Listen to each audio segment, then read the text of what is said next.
Well, look, the interesting, I guess, issue with our housing market dynamic at the moment is the fundamentals actually remain quite strong. Our economies, by and large, are strong employment growth, low unemployment. House and as you know, at every barbecue you go to, people want to know whether the market's going up or going down. It's only natural that it plays a big part in our media commentary as well. And as you know with media, sometimes it gets blown out of proportion, and usually the story will be radical at one end or the other, either really positive or really negative. And as people say, you know, when there's a story, there's usually three sides to the story, right? So one person's the other and the truth somewhere in between. And I think when we think about our real estate market, it's probably something similar. The reality is with media, it's a general discussion, and real estate is not a general product, it's a micro product.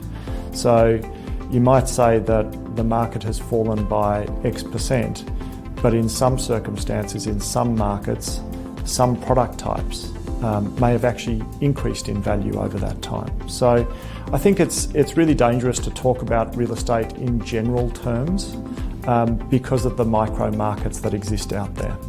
I believe with the fear, you've got to look at really and hone down the statistics that they're talking about, because it's a general statistics. Of course, there'll be bumps along the road, but the outlook overall is very positive for us in property. And I think that there are buying opportunities in markets like this. So I think that's what we've got to look at. What are the opportunities and taking advantage of great opportunity where there's, you know, little bumps in the road.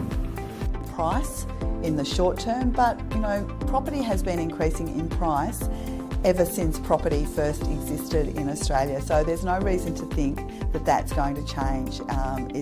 Generally speaking, there tends to be, and it is very general, there tends to be cycles of around about 14 years of up and around about 4 years of down. Now that's not perfect science. I think the future of property in Australia is fantastic. We have a large land mass here in Australia and very, very few people, only 25 million people. We're actually in the economic engine of the world for the next 50 years, and I think Asia is really going to drive economic growth for a very long time. I believe that the Australian population will double in the next 25 years, and this will just fuel property prices, and it'll continue to fuel demand for great properties. And I see the future of property fantastic. Low interest rate environment is now here for the foreseeable future, and that means good news for property markets going forward, because it takes the roller coaster out of the cycle and provides more certainty and more predictability, and I think this is a really good thing.